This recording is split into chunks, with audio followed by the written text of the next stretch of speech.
Greetings, 1%ers, and welcome to Occupy the Marriott.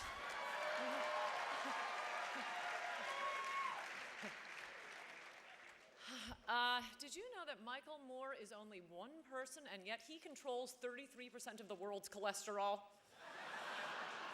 The system is broken, I tell you, my friends. Now, I know what some of you are thinking. Hey, aren't you the one who wrote that smash New York Times bestseller, Demonic?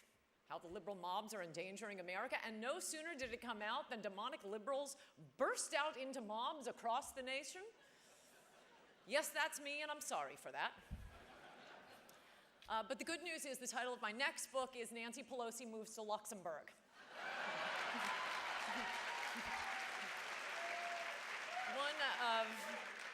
One of liberals, the mob's most irritating attributes is their infernal slogans. Slogans give off the appearance of having meaning, but if you think about it for 30 seconds, they mean nothing. It's kind of like an Obama speech. Bush lied, kids died, dissent is patriotic, pro-choice, pro-child. You can't hug a child with nuclear arms. What does that mean? What does that mean? You can't hug a child with nuclear arms? And why is that particular bumper sticker all over Jerry Sandusky's car? It was slogans that got Obama elected. Hope and change, we are the ones we've been waiting for. Here's a little known fact. Hope and change narrowly beat out Obama's second choice for a slogan, I'm going to raise the budget debt by $4 trillion and not create a single job. That wasn't as catchy. So now we have this jug-eared lunkhead in the White House who's performed the financial miracle economists refer to as the Carter years. We're $15 trillion in debt, and Obama's plan is to spend more. Was Bernie Madoff appointed spending czar when I wasn't paying attention? Because I can't keep track of all these non-recess appointments.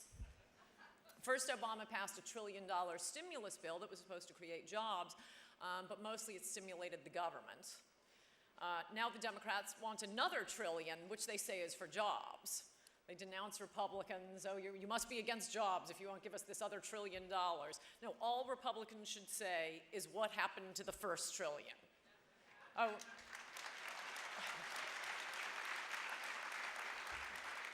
Oh, sorry, that trillion went for public school teachers' pensions. Sorry, that's gone. We're out. The Democrats are like your degenerate brother-in-law who borrows $500 for the rent and spends it on crack and hookers and comes back to you and says, I gotta have $500 for the rent. No. What happened to the last $1 trillion?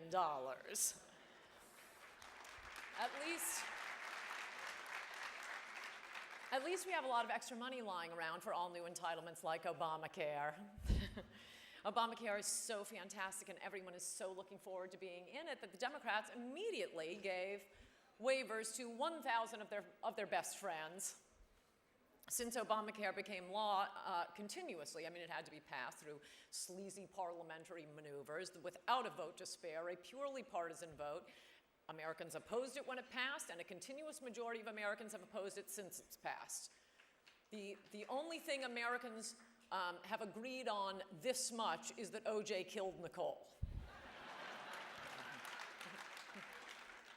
Oh, Obama also told the truth. So he told the truth. He brought us all together. We all hate Obamacare. He also told the truth about not raising taxes on those making $250,000 or more.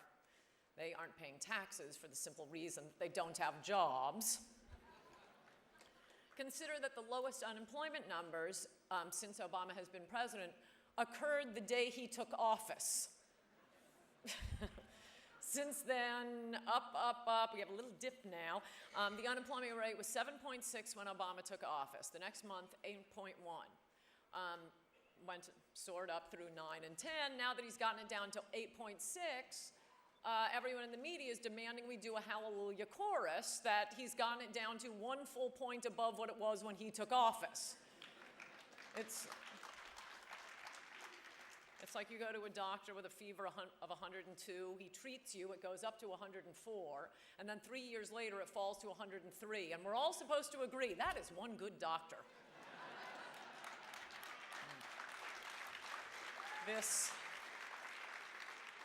That will conclude our sneak preview of what American medical care will be like under Obamacare.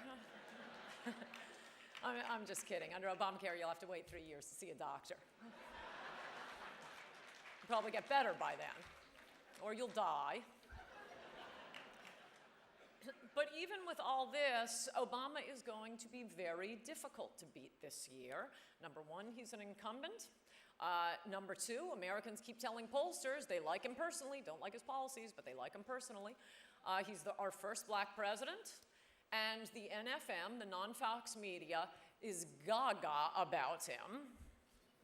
Obama isn't mawkish like Carter, he's not sleazy like Clinton. He'd probably make a lovely next-door neighbor, as long as you're not Chinese, and he'd be constantly borrowing stuff.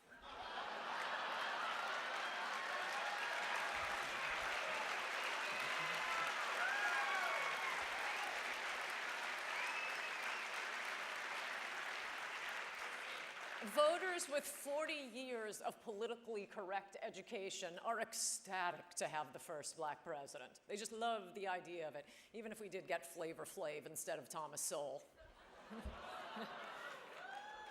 When is it going to be okay in this country to admit we elected a man based on the color of his skin?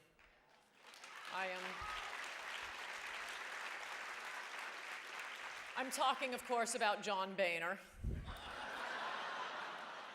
Dark orange is in, baby. Look at how popular Snooki is.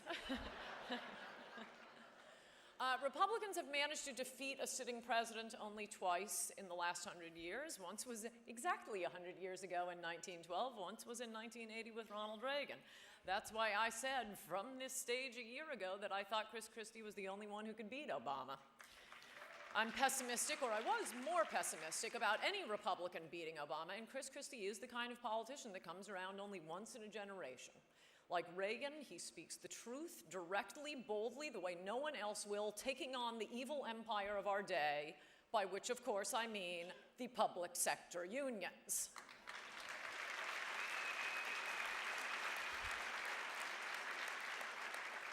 But despite my Herculean efforts, Christie has decided not to run.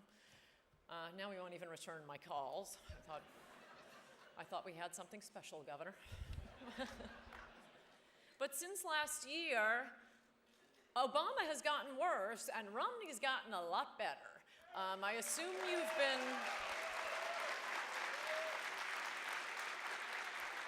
I assume this audience has been watching the debates, and I think Romney's been practicing because he's a lot better in the debates than he was in 2008, and I supported him then. Meanwhile, independents are fleeing Obama. I don't know if you saw this yesterday, but based on his public approval ratings now, it looks like he is not headed for re-election.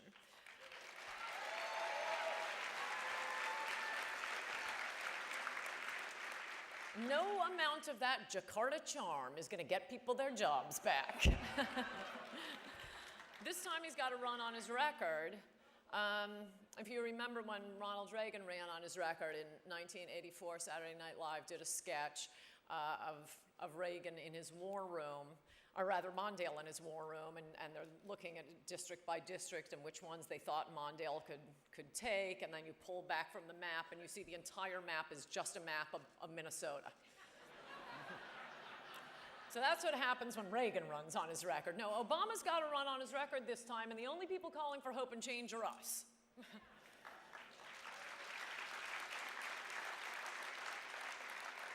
Since I've been up here talking, Obama has hired another hardcore lefties to install in government bureaucracies where they can dream up new things to tax or regulate.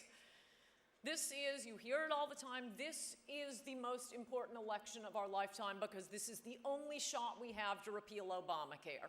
If it is not repealed in the next administration, that's it. It is here to stay. People start receiving their treats. Newt Gingrich will be denouncing plans to reform it as right-wing social engineering, and America begins its inexorable decline into Western Europe without the charming cafes and cobblestone streets. So I ask you, CPACers, who are you willing to stake the future of this country on winning? Who is going to appeal to the most independents? Because if if we're betting the future of this country on Newt Gingrich not being repellent to independence, I want my money back. I'm not taking that bet. On election day, every stupid woman in the country will be driving to the polls sobbing because she's afraid of Newt Gingrich. I, too, enjoy people who annoy the media. I am that person.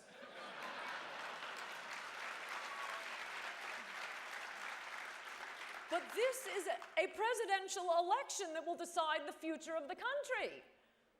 To stake everything on alienating independence and get nothing out of it accomplishes nothing.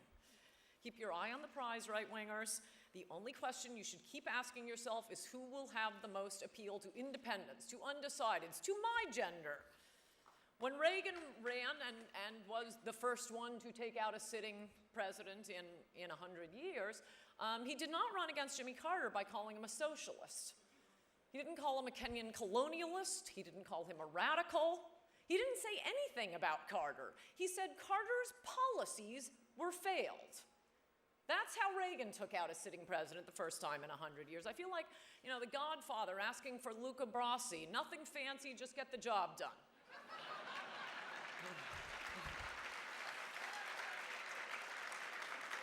The Democrats have many advantages, but one advantage they don't have is the element of surprise. We know how they're going to run against our candidate because it's the only way they ever run against any Republican. Call them dumb or call them stupid.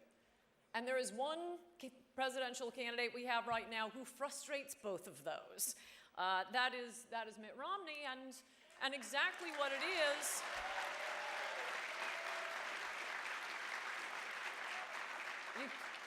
You can't call them dumb, you can't call them crazy, you can call them square, and that seems to be what a lot of right-wingers don't like about him. I keep asking, what is it? Well, I don't know, he's kind of a Ken doll, he's sort of stiff.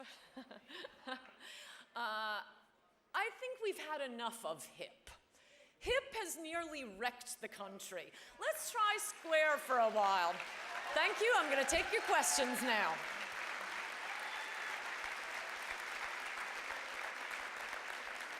We have mics in the audience, and I'm going to take your questions. Hi, thank you so much for being here. Incredible speech. I just was asking, or wanted to ask, as a female college student, I'm often confronted with the question, well, how can you be a woman and a conservative at the same time? Aren't those two things antithetical? Isn't the conservative movement trying to take us back through the feminist movement all the way back? Is there anything that you can speak to on that topic of how you can be both a female and a conservative, and the two actually work hand in hand? I think all real females are right-wingers, and I can tell you that based on experience, and my bodyguard will back me up on this, all pretty girls are right-wingers. You cannot, they may have no politics. Pretty girls may have no politics, but you cannot tell with men, and it's very frustrating.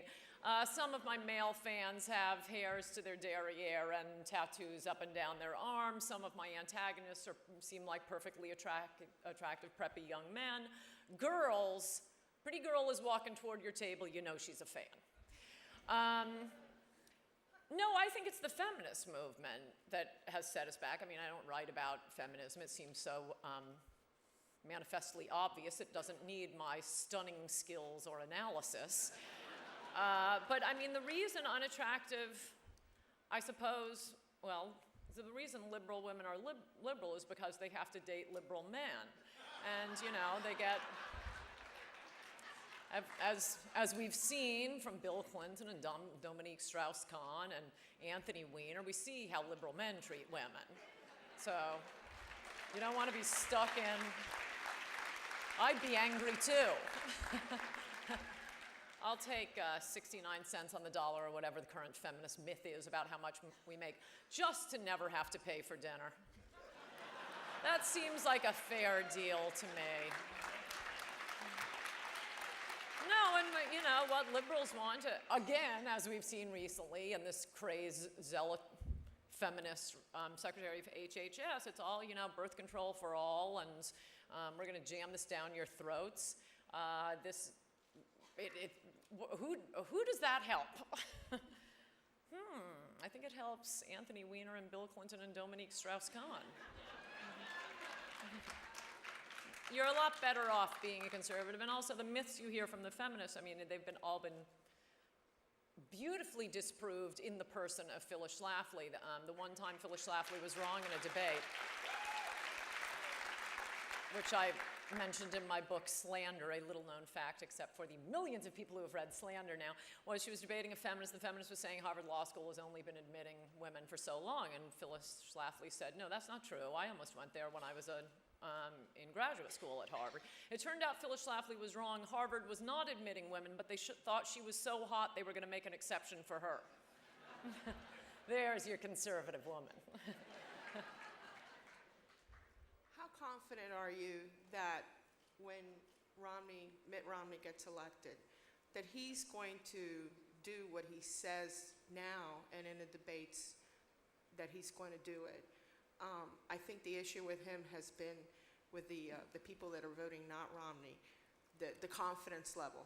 How confident are you? Right. I mean, I think you'd have to be insane or a Newton to think that Romney is not going to repeal Obamacare. He's been clear and forceful on that from the beginning. I mean, if you can't believe that, I mean, we may as well speculate. What if Obama starts reading, you know, Milton Friedman and becomes a free marketer? It's just, yeah, I guess it could happen, but no, I think there's nothing you could be more confident about. I also think, I mean, I've said this before, I think this is the place to say it, and you should all be having extra cocktails tonight. Right-wingers have triumphed over the Republican Party. There are no Rockefeller Republicans running anymore. In 2008, just 4 years ago, one of our candidates was pro-choice, one was against Clinton's impeachment, one voted against the Bush tax cuts, wanted to shut down Guantanamo, called waterboarding torture, wanted amnesty for illegals, and that was the one we ran. We've won! There are no Rockefeller Republicans left. Now it's matters of degree, and if you look at them on the issues and not which one, you know, gins up the audience by attacking the media, which I'm all in favor of, but doesn't get us elected, or you know, denounces Obama as a Kenyan colonialist. Romney, of the four remaining, is the most conservative. He has the strongest position on illegal immigration. He has consistently, and I must tell you, right-wingers, after Obamacare, the single most important issue is illegal immigration. If we lose that, the entire country goes the way of California, where no Republican will ever get elected. The speaker you were listening to before me is brilliant, is beautiful. She's a woman. She couldn't get elected in a statewide election in California in 2010. There was nothing we were losing in 2010. Well, except where we had some people trying the High Wire Act of, you know, Christine O'Donnell in Delaware and Sharon Angle in Nevada, and I forget who it was in Colorado, which was fine. We weren't going to take the Senate anyway, and by the way, Christine O'Donnell was more conservative than the Republican she was running against. That is not the case with Newt Gingrich. He is not more conservative. Point one. Point two, this isn't a Senate election. This is the future of the country. This is no time to be, oh, try this. Last question. Last question. Councilman Scott Bill Harris from Hopkins in Rhode Island. I'm proudly going to hopefully run for Romney delegate in Rhode Island if I get on the ballot. My question to you is, what do you think of the future of the 10th Amendment and the respect from the federal government for state, local, and county officials? Well, I would have thought the more Republicans we got elected, the more the Constitution would be respected. I've been a little concerned recently that some conservatives seem to be adopting this liberal trait of calling anything you like constitutional and anything you don't like unconstitutional. For example, the following sentence makes sense to a liberal. Bill Clinton saved the Constitution by repeatedly ejaculating on a White House intern. That makes sense to it. That's not supposed to make sense to us. Constitutional refers to the most brilliant document ever conceived in the minds of men for promoting freedom, and it is precisely because of what you allude to, the 10th Amendment, but it's not just the 10th Amendment. The Constitution is a limit on what the federal government can do, and there's a reason for that. There's a reason that is freedom promoting. It's not just that it's the Constitution and, oh, we'll just say we like the Constitution. It's because it's a fantastic Constitution, and there's never been anything like it in the history of the world. By allowing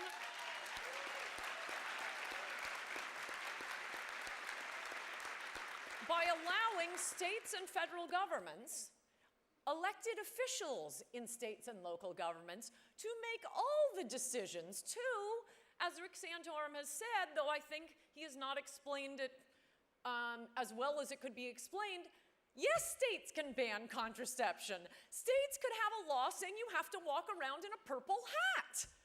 There's nothing in the Constitution that says they can't. They probably won't do it because we trust the people to vote for reasonable laws. But this is what allows, New Yorkers can vote for abortion on demand and peep shows and no salt. And in Tennessee, they can have salt on the tables and guns on every walking human, and they can have 85-mile-an-hour speed limits.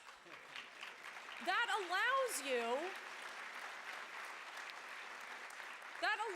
the maximum number of Americans to fashion the sort of society they're living in by breaking it down to as small a unit as possible. This is why Romney Care constitutional, Obamacare unconstitutional, and the worst thing about Obamacare is certainly not the individual mandate. That's the legal argument. The worst thing we just saw this week, and it's just the beginning. With Kathleen Sebelius, and I'm glad we're ending on this because I don't want to leave you without making this point, this isn't a Catholic issue. This is a freedom issue.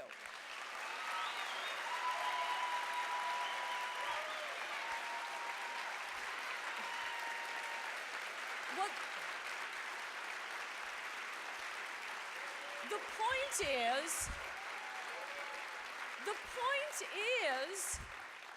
insurance is to insure against unexpected catastrophes. It's for fires, it's for accidents, it's for cancer, it's for sudden marriages to a Kardashian.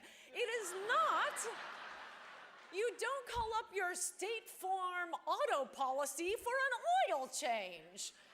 Birth control, what they are doing is using insurance for communism because they're about to start taking over every single aspect of what you can do, what you can eat, and they're calling it insurance. That isn't insurance.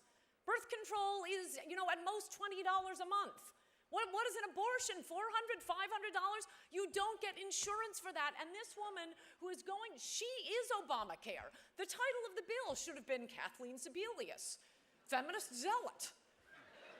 Soon, every insurance plan in the country is going to have to cover everything that would be desirable to, the San Francisco City Council. It's going to be every crazy liberal idea. My point is, it's not insurance. And then, once every insurance plan in the country by federal law has to cover 1 million different things, restless leg syndrome and aromatherapy and gambling addiction and gender reassignment surgery, oh yeah, then you can buy insurance across state lines. But every insurance plan in the country will have to cover all this. It's not insurance, this is a scam. It is not about Catholicism, it is about the government taking over your lives. It is not Romney Care. Thank you.